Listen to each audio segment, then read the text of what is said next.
Como assim? Jesus foi criado? Eu não sabia disso. Bom, Hebreus 1:5 diz que ele foi gerado. Hebreus 1:6 diz que ele foi o primogênito, ou seja, o primeiro criado. Esta tem sido uma ideia largamente difundida em nossas fileiras, de que Jesus foi um ser criado. Outros ainda dizem que Jesus é Deus, mas um Deus menor, um Deus inferior ao Deus Pai. Outros acreditam que realmente ele é um anjo. Enfim, existem muitas observações que são feitas quanto à natureza divina de Jesus. E o capítulo 1 de Hebreus tem sido um capítulo largamente utilizado por pessoas que creem que Jesus foi o primeiro ser a ser criado para defender esta teoria. Nós vamos, nesta oportunidade, neste estudo de hoje, submeter ao escrutínio este ponto de vista baseado no livro de Hebreus, capítulo 1. E vamos ver se de fato Jesus foi o primeiro ser criado ou se existe um equívoco na interpretação que tem sido amplamente difundida. O meu nome é Silverino Kiel, sou o fundador do IAG.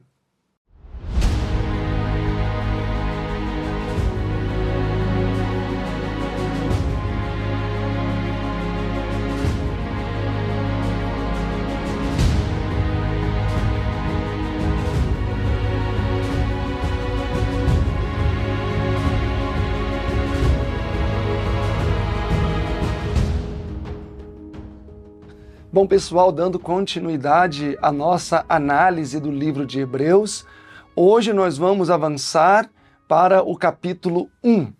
Mas já no início eu gostaria de pedir, se você puder, clique aí no sininho, curta o vídeo, também ajude-nos compartilhando esta palestra, porque eu acredito que o assunto de hoje será tremendamente relevante, pois tem a ver com a identidade do nosso Senhor Jesus. Hoje tem existido uma divisão até bastante visível no meio adventista quanto à identidade de Jesus. Existem muitas pessoas que creem que Jesus foi um ser criado, ao passo que outros creem que não, que ele sempre foi eterno com o Pai, ou seja, coeterno, compondo ali a divindade triuna. E o capítulo 1 de Hebreus tem sido um capítulo problemático nesse sentido, pois aqueles que creem que Jesus foi criado usam justamente esse capítulo, né?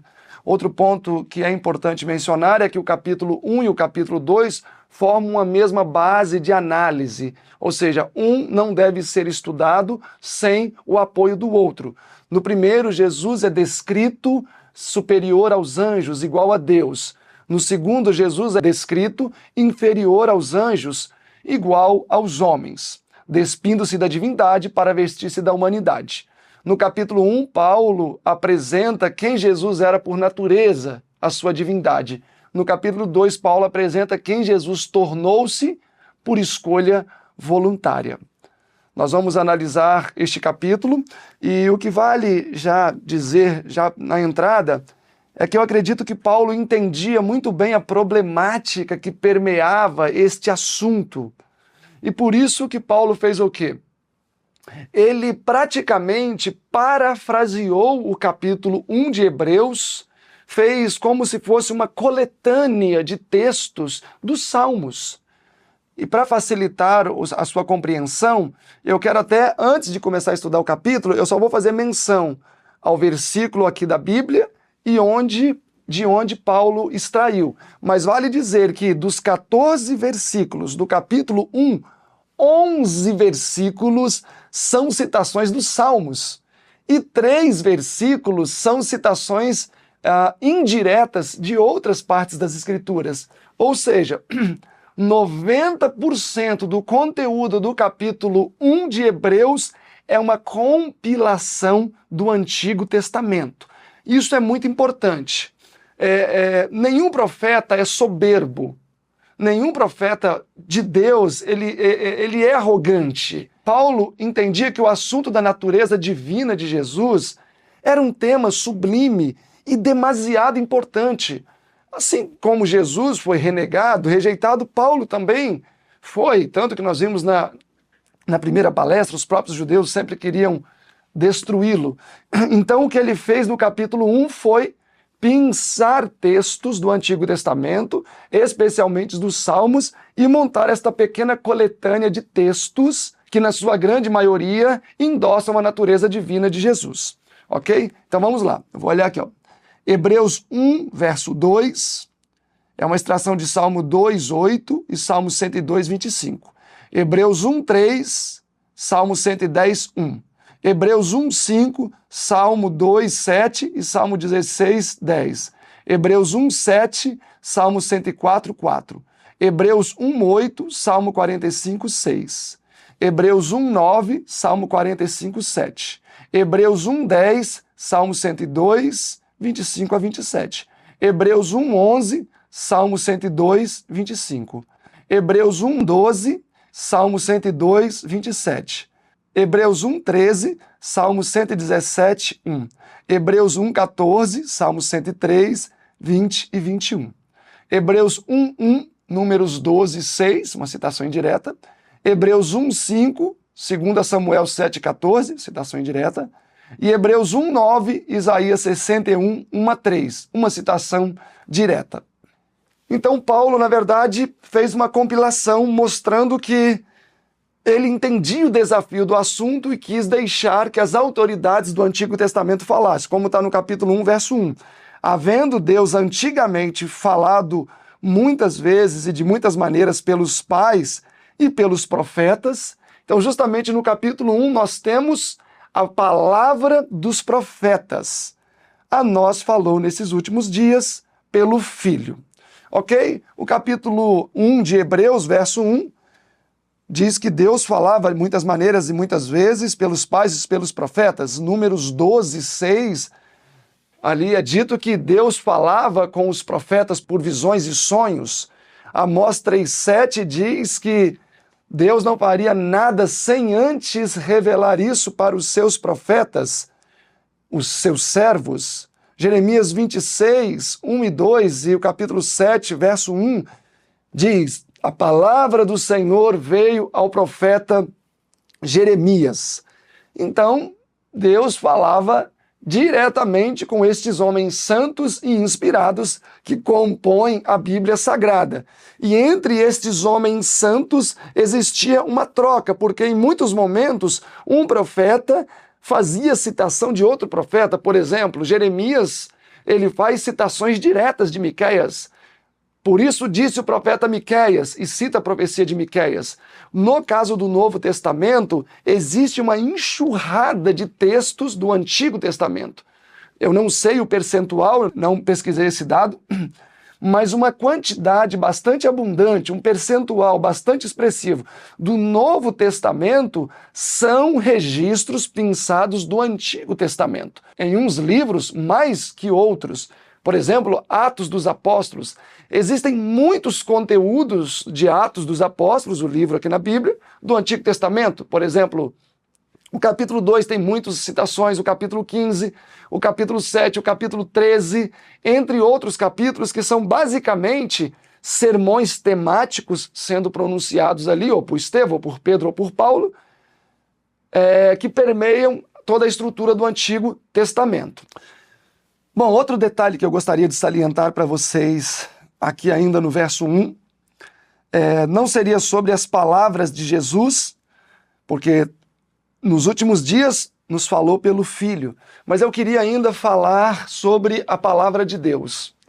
Na verdade, amados, a palavra de Deus, ela é o elemento mais poderoso, mais tremendo que existe. Tanto que quando nós olhamos aqui em Mateus, olhem aí comigo, Mateus capítulo 3. Vamos agora ver alguns textos. Mateus 3, versículo 17. E eis que uma voz dos céus dizia: este é meu filho amado, em quem me comprazo. Nós estamos aqui no batismo de Jesus. Imediatamente após o seu batismo, desce sobre ele um pombo, pousa sobre ele este pombo, e este pombo, segundo o verso 16, representa a virtude do Espírito Santo. Imediatamente o capítulo 4, verso 1, diz que o Espírito Santo levou Jesus para o deserto, e o verso 2 diz que ali, durante 40 dias, ele permaneceu sem ingerir água e sem ingerir alimento. No final desses 40 dias, Satanás apresenta-se para tentá-lo. Verso 3, e chegando-se a ele o tentador, disse, se tu és o Filho de Deus, transforma essas pedras em pães. Aqui a senhora White comentando essa parte, ela fala que Jesus estava tão debilitado, que ele não pôde reconhecer Satanás no momento em que ele apresentou-se diante dele. Na verdade, Satanás quis insinuar que Jesus era o anjo que havia sido expulso do céu e que ele era um anjo de luz, um anjo verdadeiro, quem sabe o próprio Miguel. E Jesus, em seu estado de debilidade, não pôde reconhecer Satanás imediatamente. Entretanto, ele pôde reconhecê-lo no momento em que ele falou, se tu és o Filho de Deus. Naturalmente, se aquele fora um anjo verdadeiro de Deus, não ia colocar em xeque, em condicional, se tu és o Filho de Deus, porque Jesus era o Filho de Deus. Jesus então percebeu o engano e disse, está escrito, nem só de pão viverá o homem. Amados, eu quero propor aqui uma pequena ilustração para vocês.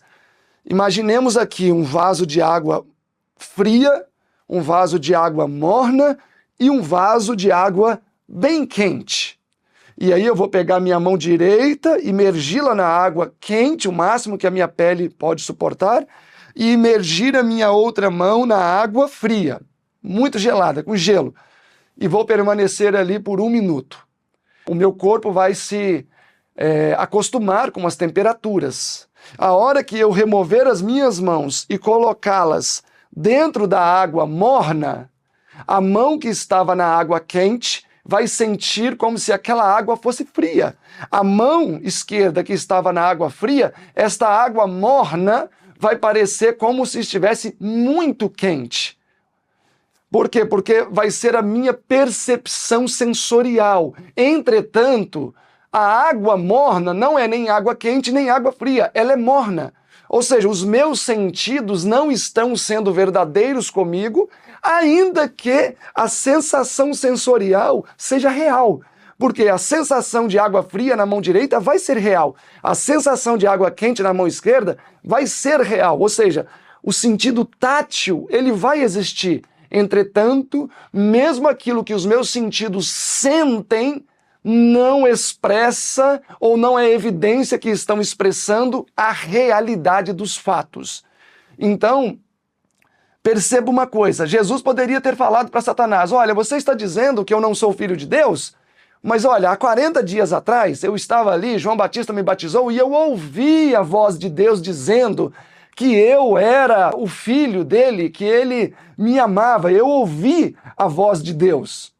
Mas Jesus não foi por esse caminho. Jesus não confiou nos seus sentidos. Irmãos, quando nós confiamos nos nossos sentidos, com este assunto de ouvir a voz de Deus no meu ouvido, ou sentir calafrios, qualquer coisa assim, eu não estou repudiando esta experiência. Entretanto, ela é perigosa. Ela é perigosa. Jesus foi pelo caminho da segurança. Ele não atentou-se por aquilo que o ouvido pode ouvir ou o olho ver. Ele atentou-se à evidência inerrante das Escrituras Sagradas. Veja aqui comigo 2 Pedro, capítulo 1. 2 Pedro, capítulo 1, versículo 16. Porque não vos fizemos saber o poder e a vinda de nosso Senhor Jesus Cristo, segundo fábulas astuciosamente compostas. Mas nós mesmos vimos a sua majestade. Os discípulos falando, eles viram Jesus. Porquanto ele recebeu de Deus, do Deus Pai, a honra, a glória, quando na magnífica glória lhe foi dirigida a seguinte voz. Agora aqui está citando o monte da transfiguração, Mateus 17:5. Este é meu filho amado, em quem tenho prazer. E ouvimos esta voz dirigida do céu, estando nós com ele no Monte Santo. Então aqui Pedro está falando que eles viram Jesus se transfigurar, acompanharam aquela experiência. Agora o verso 19 é revelador, que diz, Mas, muito mais firme é a palavra dos profetas. Ou seja, a nossa experiência foi real. Vimos e ouvimos. Ouvimos a voz, vimos Jesus transfigurando-se, vimos Elias, vimos Moisés transfigurados ali no Monte da Transfiguração. Entretanto, mais firme do que isto é a palavra dos profetas. Então a Bíblia ensina-nos que mais importante do que evidências são as Escrituras. Amados, quando nós precisamos de sinais externos para corroborar com a nossa fé, isso é muito perigoso. Veja bem, na minha concepção, milagres é para aquele que não precisa de milagres. Por que eu digo isso? Porque Israel saiu do Egito sob toda manifestação de grandes milagres. Quando eles chegam no segundo ano da sua jornada, no capítulo 13, onde 12 espias são enviados a Canaã para espiar, voltam, são rebeldes, e ali vem a ordem no capítulo 14 que eles não entrariam em Canaã terrestre. Haviam se passado 2 anos, ou seja, 740 dias. Amados, até aquele momento, Israel havia presenciado mais de 3.000 milagres.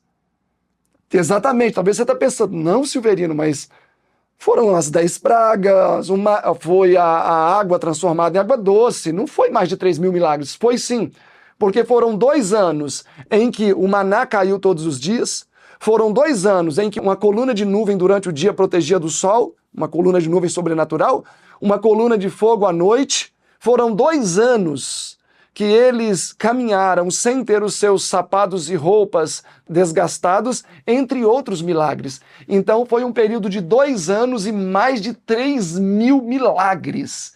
E qual foi o produto disso no coração de Israel? O próprio Hebreus 3 fala que foi um coração endurecido e incrédulo.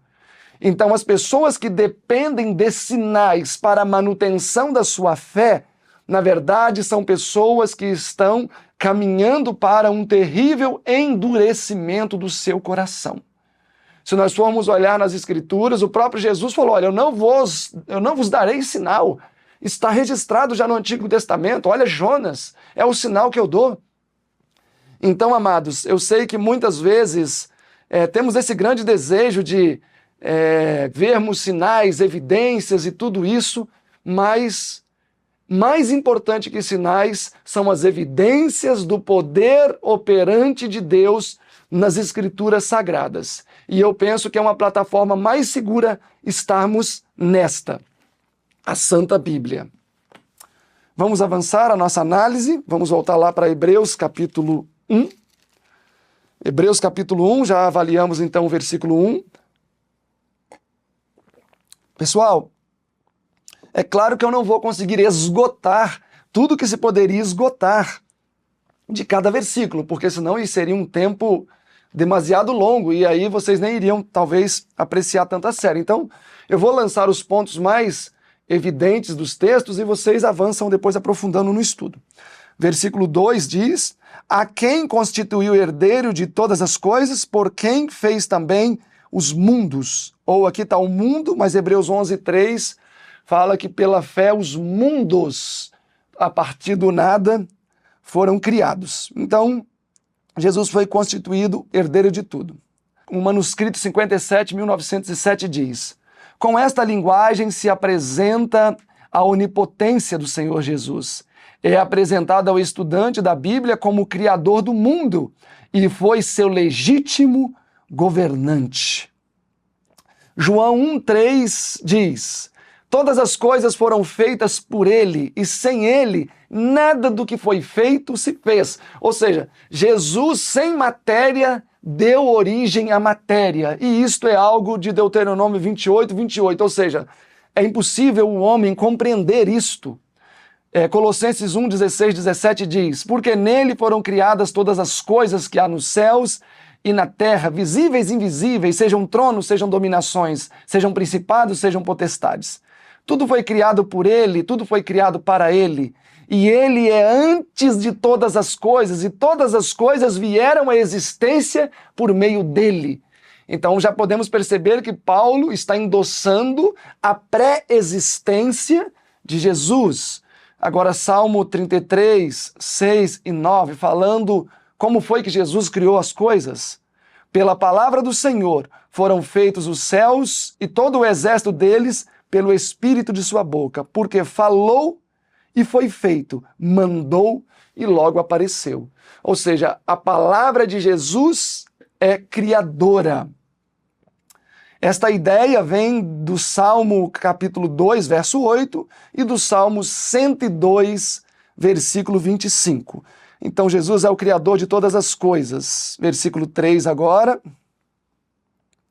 O qual, sendo o resplendor da sua glória e a expressa imagem de sua pessoa, a expressa imagem de Deus, e sustentando todas as coisas pela palavra do seu poder, havendo feito por si mesmo a purificação dos nossos pecados, assentou-se à destra da majestade nas alturas. Timóteo, vamos olhar aqui, capítulo 1 de Timóteo, a expressa imagem de Deus.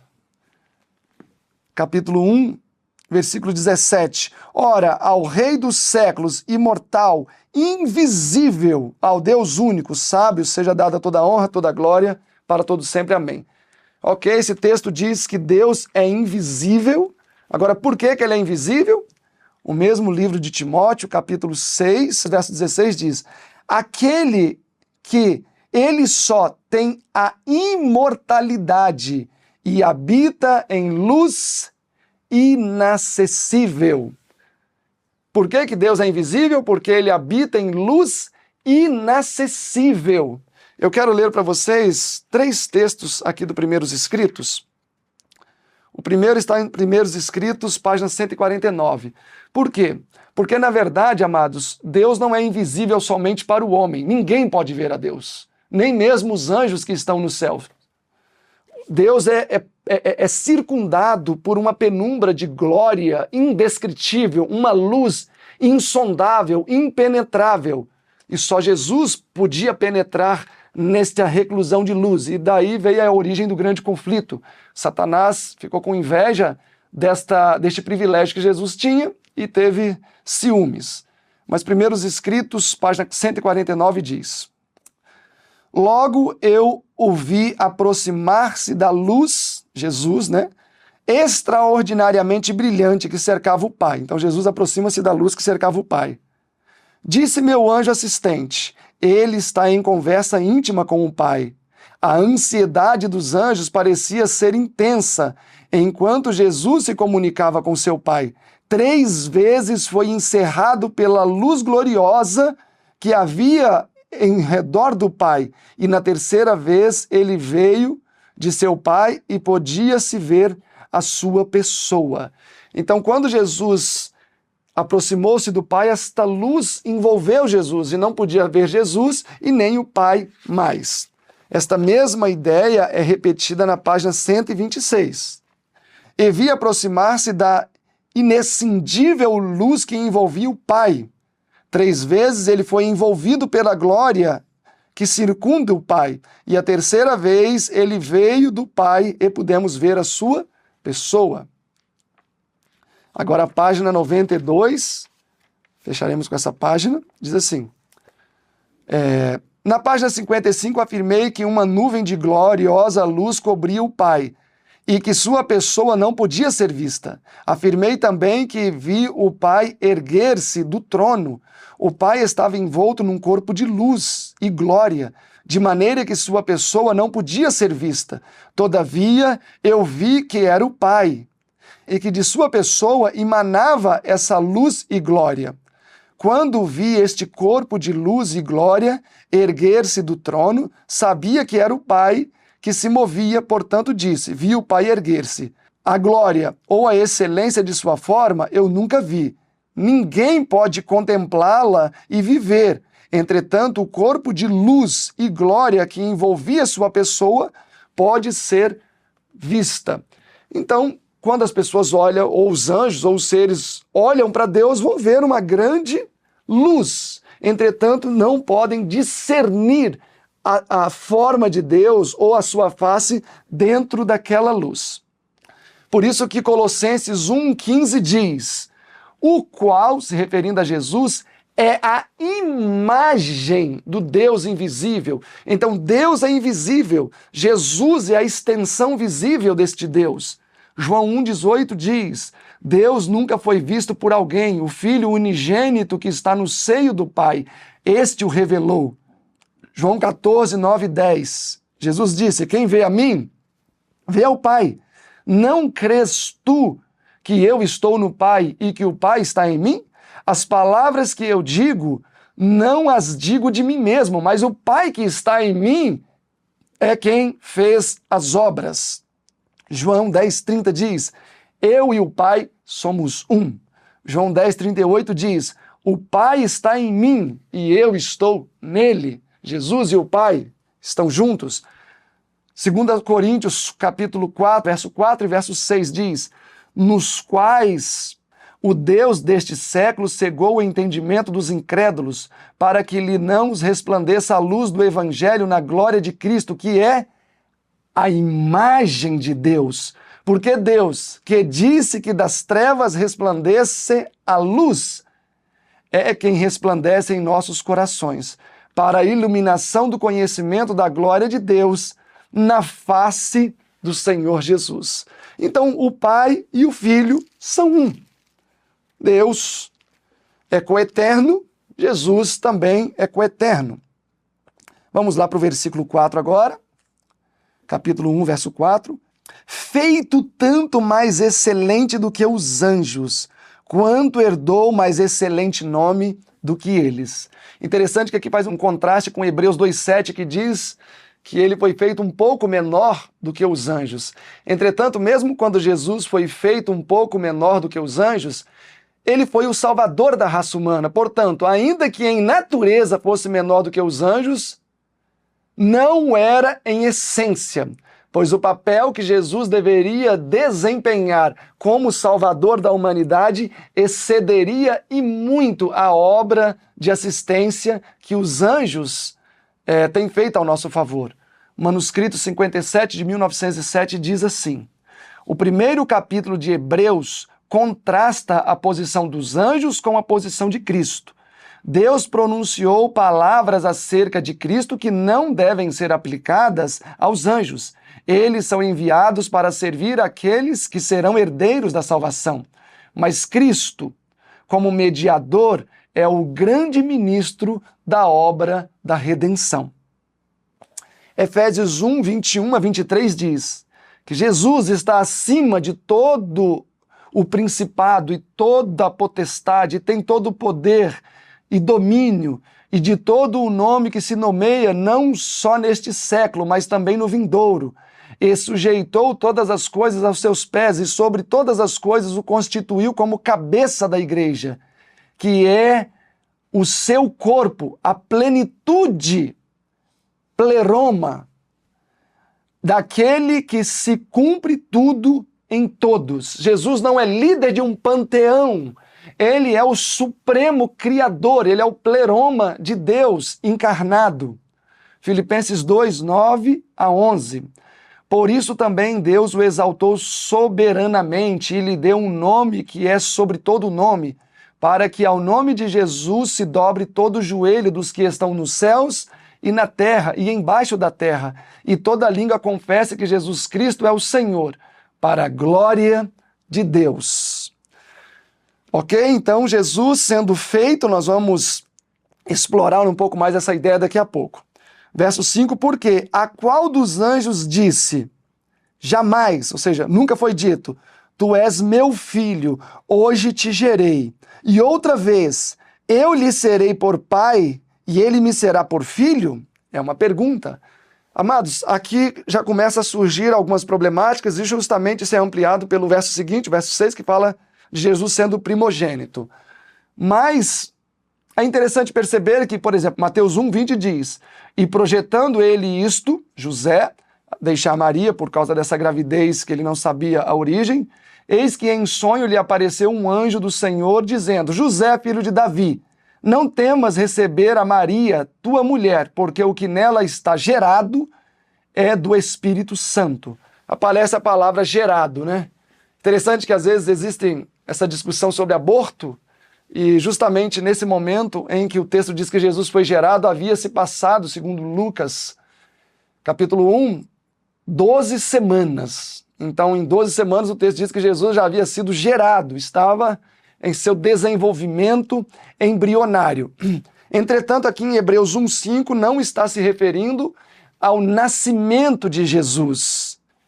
Eu quero ler aqui com vocês o livro de Atos, capítulo 13, e como é tremendo perceber que a Bíblia realmente interpreta tudo e nos deixa tudo numa plataforma muito clara e segura. A grande pergunta a ser feita é: quando é que Jesus foi gerado aqui em Hebreus? Capítulo 13 de Atos, versículo 28, diz o seguinte: E embora não achassem alguma coisa digna de morte, pediram a Pilatos que ele fosse morto, os judeus tramando contra a vida de Jesus.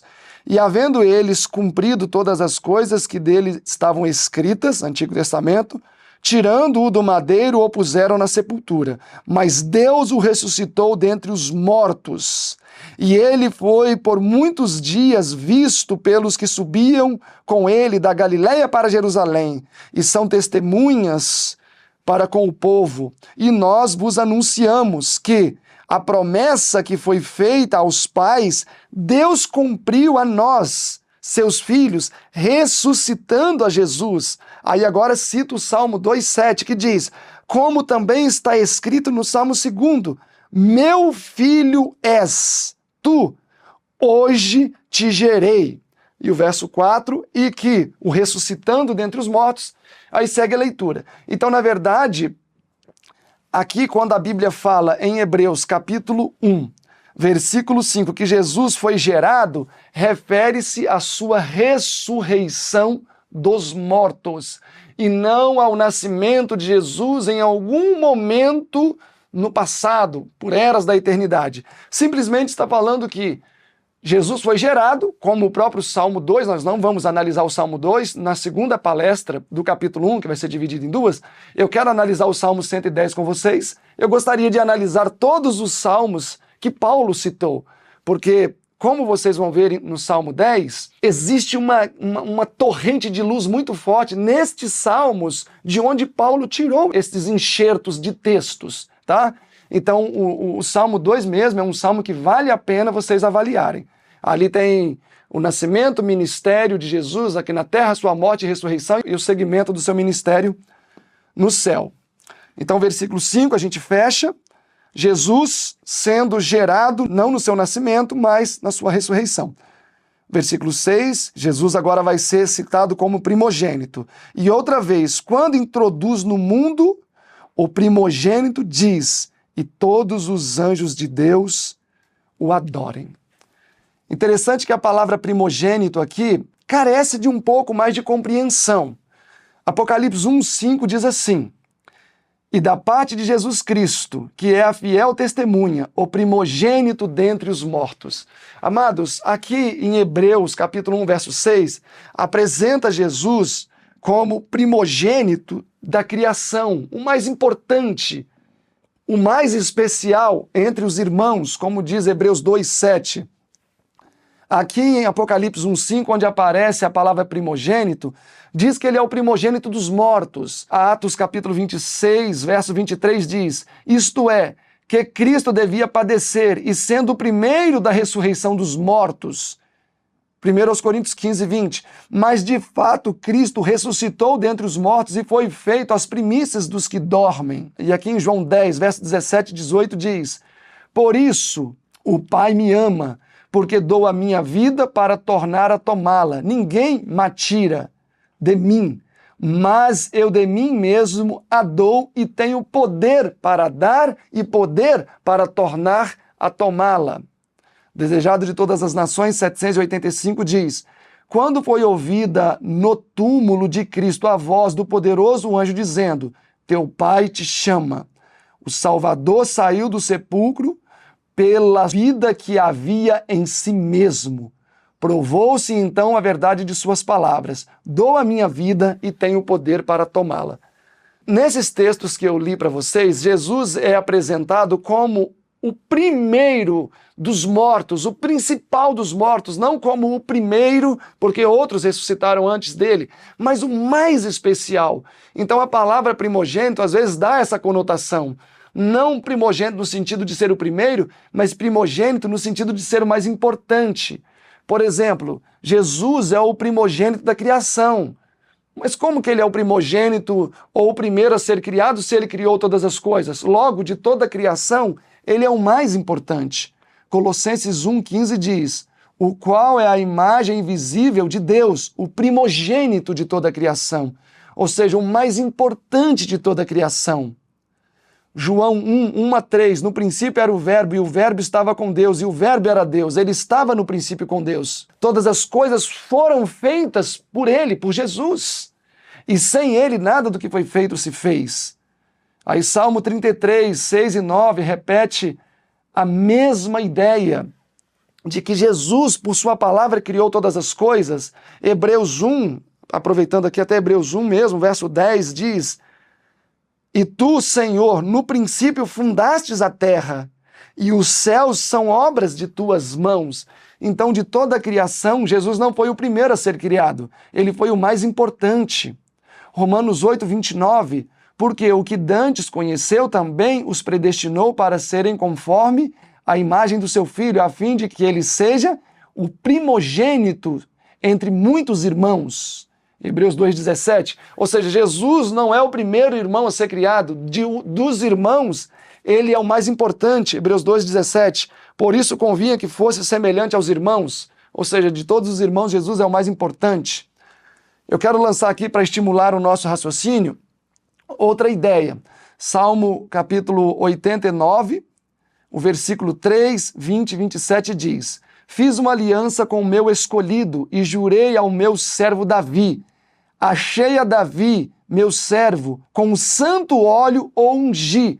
Também o farei meu primogênito, mais elevado do que os reis da terra. Nós sabemos que Davi não era o primogênito da sua casa.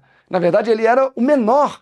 Entretanto, o salmista aqui diz que Davi tornar-se-ia o primogênito. Por quê? Porque ele voltaria para o ventre da sua mãe e seria o primeiro a sair? Não, porque ele seria o mais importante. Patriarcas e Profetas 7:7-5 diz: também por isso lhe darei o lugar de primogênito, se referindo a Davi. Interessante que Isaías 14:30 diz que os filisteus eram os primogênitos dos pobres.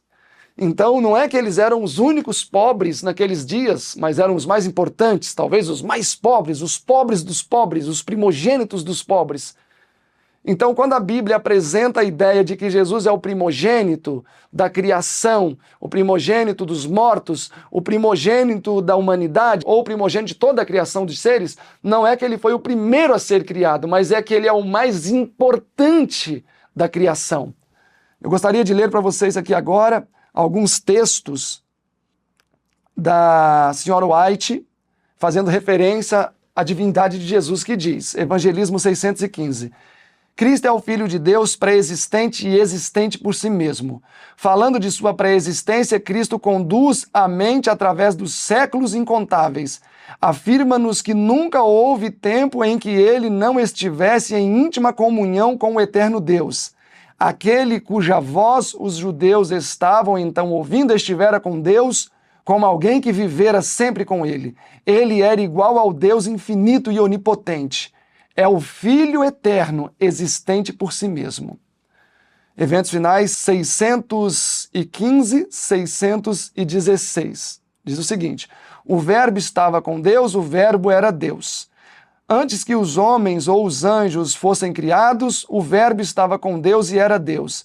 Cristo lhes mostra que, embora eles considerassem que sua vida era de menos de 50 anos, todavia sua existência divina não podia ser contada pelo cômputo humano.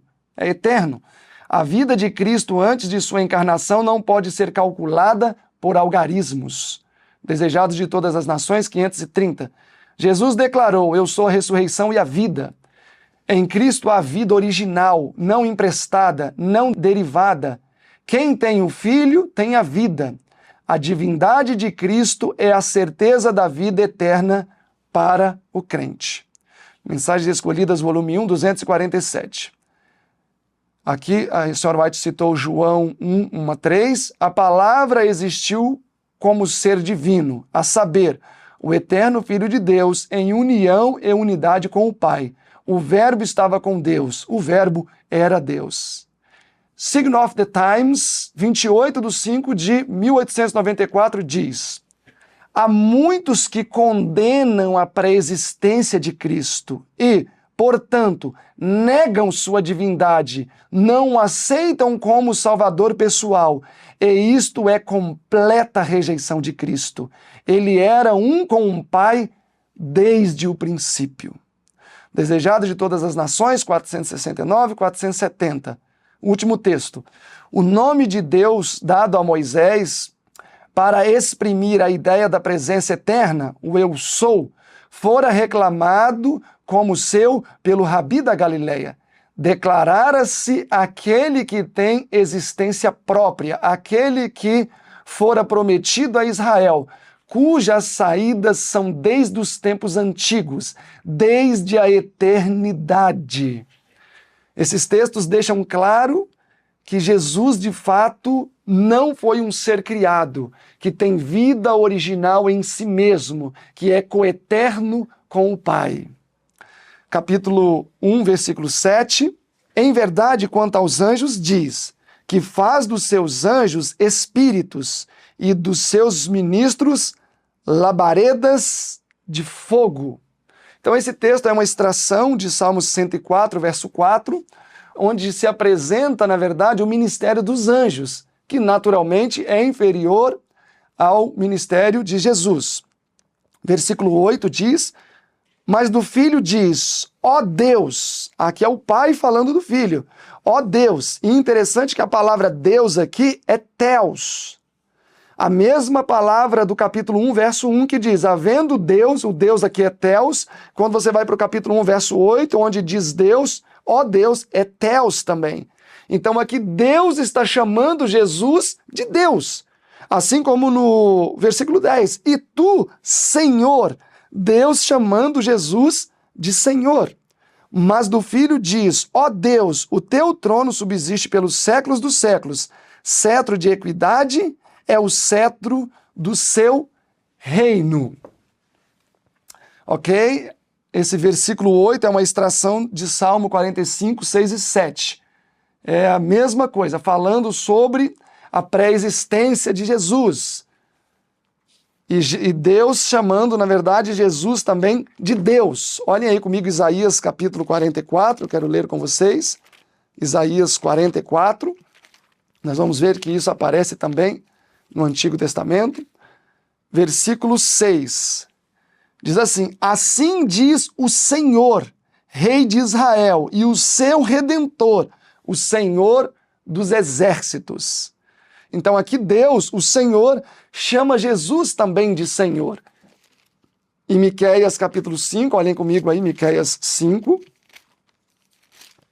versículo 2, diz, e tu, Belém Efrata, posto que pequena entre os milhares de Judá, de ti sairá aquele que governará em Israel, e cujas saídas são desde os tempos antigos, desde os dias da eternidade. Isaías 9:6 diz que Jesus seria o Pai da eternidade, por isso que Deus aqui o reconhece e o chama de Deus.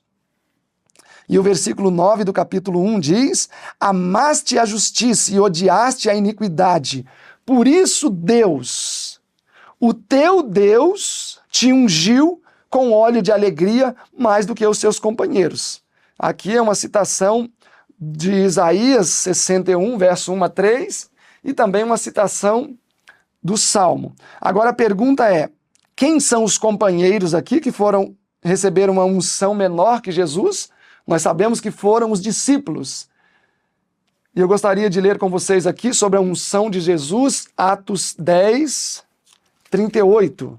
A Bíblia vai se encaixando. Atos 10, 38 diz: como Deus ungiu a Jesus de Nazaré com o Espírito Santo. Então nós sabemos que Jesus foi ungido com o Espírito Santo de maneira abundante e com virtude, o qual andou fazendo bem e curando a todos os oprimidos do diabo, porque Deus era com ele. Atos 4, 7 diz: porque verdadeiramente contra o Santo Filho, Jesus, que tu ungistes, se ajuntaram não Herodes, mas Pôncio Pilatos, como os gentios e todos os povos. Isaías 61, 1 diz: o Espírito do Senhor Deus está sobre mim, porque o Senhor me ungiu para pregar as boas novas aos mansos. Agora a grande pergunta é, biblicamente falando, quando Jesus foi ungido? Lucas 3, 21 e 22 diz: e aconteceu que, como todo o povo se batizava, sendo Jesus batizado, orando ele, o céu abriu-se, e o Espírito Santo desceu sobre ele, e uma voz do céu foi ouvida que dizia: tu és meu filho amado, em ti me comprazo. Então Jesus foi ungido no seu batismo, ali no início do seu ministério. Ok? Temos uma extração aqui também do Salmo 45, verso 7. A coleção 1888, materiais de 1888, volume 3, temos isso aqui no IAG em venda. Página 486 diz o seguinte: em Hebreus é declarado que Cristo foi exaltado acima de seus companheiros porque amava a justiça e odiava a iniquidade. A justiça é simplesmente amar e fazer o que é justo e correto por toda a alma com quem temos que lidar. Iniquidade significa perverter o direito. Bom, para não alongar muito essa palestra, eu quero manter essa média no máximo de 45 minutos. Eu vou concluir este capítulo no nosso próximo encontro. Temos ainda muitas coisas interessantíssimas para poder analisar. Mas resumindo, o que nós vimos até agora foi uma tentativa, e eu posso dizer que teve sucesso, de Paulo, de apresentar que Jesus era, sim, essencialmente Deus, não criado, não gerado, não derivado do Pai, não sendo produto do Pai e do Espírito, mas ele é essencialmente Deus. Então, se você se deparar com ensinamentos que afirmam que Jesus é criado ou um Deus menor, lembre-se, faça uma avaliação muito imparcial do livro de Hebreus e certamente você vai encontrar a resposta que você precisa ali. Eu agradeço pelo carinho que vocês têm direcionado a nós, peço que curtam este vídeo, nos ajude compartilhando, se inscrevam também no nosso canal e eu tenho certeza que mais pessoas serão abençoadas com o conteúdo que nós estamos produzindo. Eu agradeço muito a Deus pelo carinho e pela existência de vocês.